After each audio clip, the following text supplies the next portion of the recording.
Johann Antonet Marx. We're in Gypsum, Colorado. We come from South Africa. Actually, I was raised and brought up in KwaZulu-Natal in the Drakensberg and served 17 years in the military.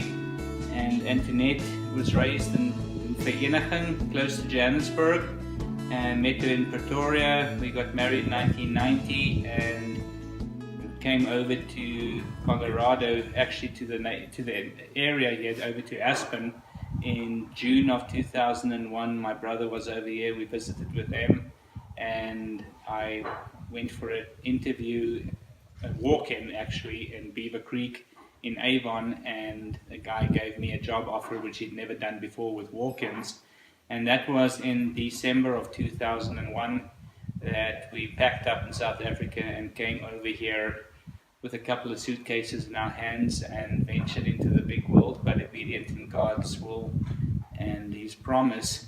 And we are blessed indeed to be where we are today, and having walked the walk, it's taken us up to this point, getting into contact more and more with Pastor Andreas, with Alpha and Omega, through Elise, and over the last 6 years, we've really just become in a narrow, close walk with him, and it's been a blessing day by day.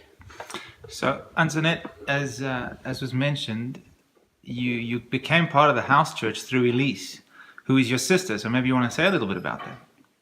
That she's my sister. Dad? In 2008, we had the economic crunch here, and I lost my job.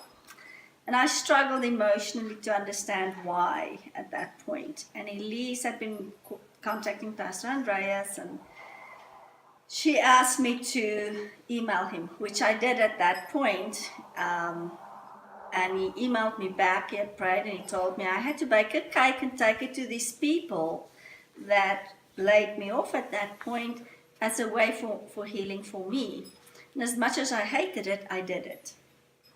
And that was what opened the door for our relationship with Pastor Andreas. Now, we're talking 6 years ago, you said. Yes. Since then, we have an established house church here. And having interviewed many of the other people, have heard how they came to be here was generally because one of you had given them CDs and was talking about it.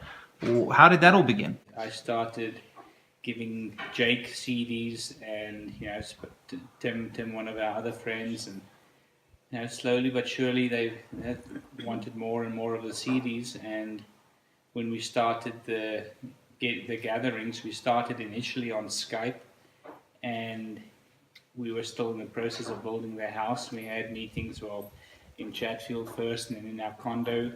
So you're actually holding these meetings every week in your home. How did that begin? It actually started not in our home, it started in the condo.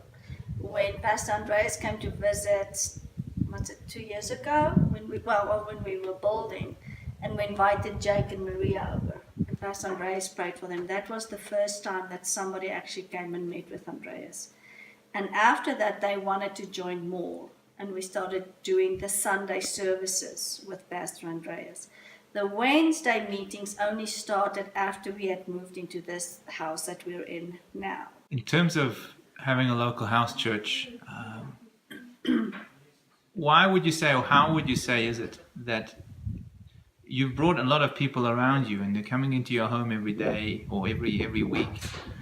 There's a lot of love going on from your side towards them, a lot of care towards them. Has the Lord done an incredible work in your heart towards them? I mean, why do that? Why take the effort and go to the lengths that you guys go to? If I can answer that, even in South Africa when we lived there, that was just normal for us to do. We've never had a problem with that. Coming here, it seems to have opened doors because we have found people are not used to that. So that has kind of helped to show them a different side of what it means to be a Christian. Is there anything you'd like to say to the family back home in Cape Town?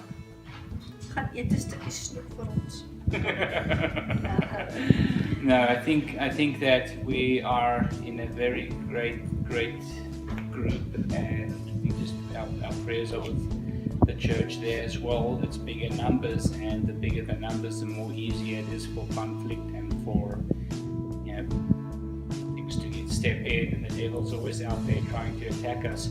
So our prayers are with the church back home as well, to stay united and stay together through any circumstances and anything that comes about. Bye. Tot ziens allemaal.